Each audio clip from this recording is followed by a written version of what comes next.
AITAH for breaking up with my fiance after she hit my face and caused serious medical damage.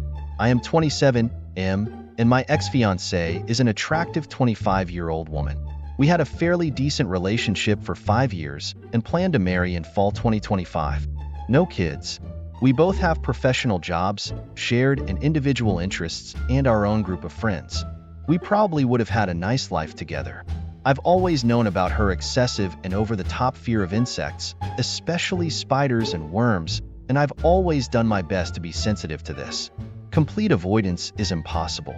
One evening at a friend's house, we were sitting out on a back patio with the other couple talking, roasting marshmallows, having a few beers, and having a nice night. The next thing I remember is waking up in the ER with her crying and explaining what had happened. She saw a non-venomous spider on my forehead that I was not even aware of and freaked out.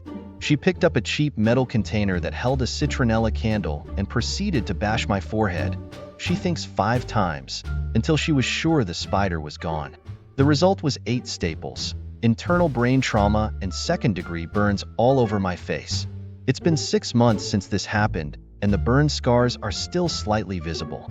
I could tell that she genuinely felt bad, and after a couple days of rest, I really felt bad for her too. I didn't want to see her feeling guilty for her compulsion, but at the same time, after thinking and talking to friends, I decided it was best to call the engagement off. I explained that I really didn't blame her, and also that I didn't want her to blame herself for my injuries, but that I personally didn't want to go through another situation like that again. A few days later, after failing to convince me to change my mind, she left and I haven't heard from her since. It's been 6 months since the event, and of course I miss her, but I'm wondering if I was wrong here. She had freaked out in the past when insects had scared her, but never to the point of harming anyone. She wasn't able to explain why she had reacted like this. She was not drunk, and the people whose house we were at were very close friends. I really don't understand, but it has caused lasting damage to me. Edit. I've had and responded to several questions about my friends. Rather than keeping responding one off, I'll add the edit here. I largely didn't include anything about them above because they couldn't do much. My longtime friend, the guy, was the one who took the candle from her, and his wife called 911. I was sitting next to my ex, and the other couple was directly across the fire pit. According to my friend, it happened fast and unexpectedly. Sounds like the paramedics were there less than 10 minutes after it happened. Neither of them remember seeing a spider or any other bug, and both said that my ex was freaked out when she saw what she'd done to me, like she didn't remember. But she did remember because she told me the story in the hospital. In any event, the guy is the one who strongly supported me when I decided to leave her. AITAH for telling my mom not to kiss my newborn while she had cold sores. Using my wife's account because I don't have a Reddit account. Wife and I are in our 30s, and we have a 3-month-old baby. Recently, my parents came to visit, and my wife noticed my mother had a cold sore outside of her mouth. My mom gets a lot of these cold sores outside of her mouth throughout the year. Wife told me to please remind her not to kiss baby right now. I approached my mother, who was carrying our baby. I asked her if she had cut her lip, and she responded that it was a cold sore, in which to I responded, okay. Can you not kiss the baby right now, please, Mom? It's not good for them. My mom immediately handed me the baby and got visibly upset. She said, oh, okay then. Well, here's your baby. My father also got very mad at me to the point where they wanted to pick up everything and leave our house. They were here visiting, and we were about to start grilling food.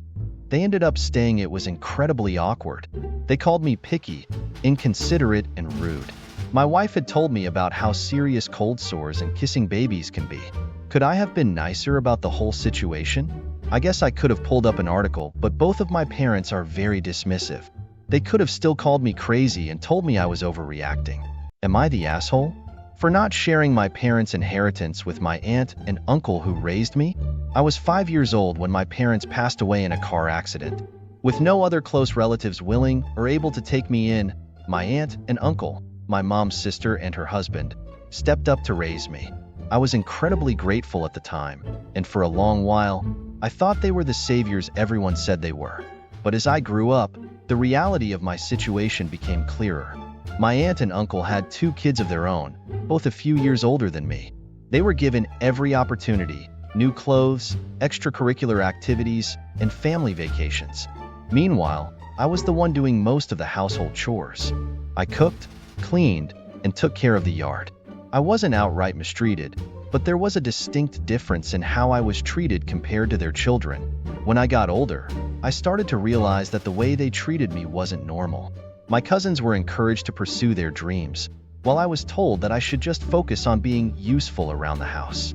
I wasn't allowed to go out with friends often, and if I wanted anything, a new pair of shoes, school supplies, anything, I had to earn it by doing extra work around the house.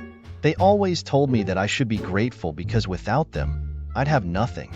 I tried to make the best of it, and despite everything, I managed to do well in school. I was determined to build a life for myself, and when I finally went to college on a scholarship, since they didn't offer any financial support, I started to gain some independence.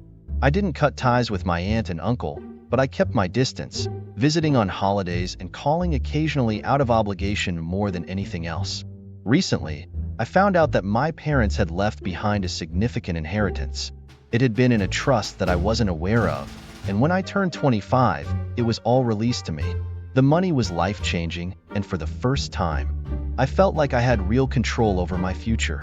When my aunt and uncle found out about the inheritance, they immediately started talking about how we were family and how much they had done for me. They hinted, not so subtly, that I should give them a portion of the money as a thank you for raising me. They even suggested that it could help pay for my cousin's college tuition or contribute to some home improvements they had been planning. This put me in a really tough spot.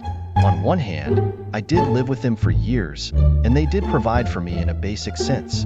On the other hand, I can't shake the feeling that they didn't treat me the way a child should be treated, and I don't think I owe them anything more than the gratitude I've already shown. I told them that I wasn't planning to share the inheritance. I explained that I needed to secure my own future, especially since they never invested in me the way they did with their own children. They didn't take it well. My aunt got really emotional, saying that I was being ungrateful and selfish after all they did for me. My uncle was more direct, telling me that they had sacrificed a lot to raise me, and the least I could do was give something back. Now, my cousins have started to reach out, saying that I'm hurting the family by refusing to help, and that my aunt and uncle deserve something for all the years they took care of me. It's been weighing on me, and I can't help but wonder if I'm being too harsh or if I'm justified in keeping the inheritance for myself. Am I the asshole for telling my parents they could be a part of my kids' lives if they gave me my inheritance? My grandparents passed away when I was very young. They left me an inheritance that would have paid for my education and helped me get started in life. If my parents had left it alone, I would be in a good place. My cousins and older sister are all debt-free and own their own homes.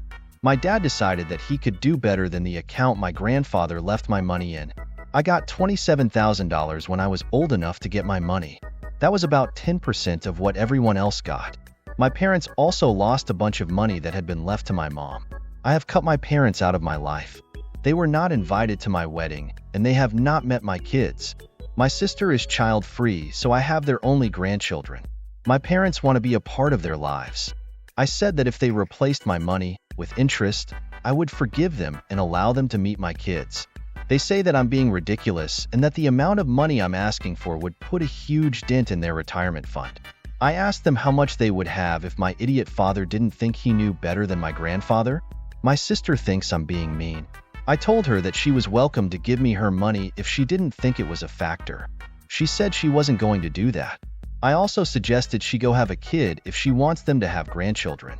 Once again, that was not an option. It has been years, obviously, and I'm still pissed that they stole my future just for my father's ego, to show he could turn a profit investing like my grandfather had.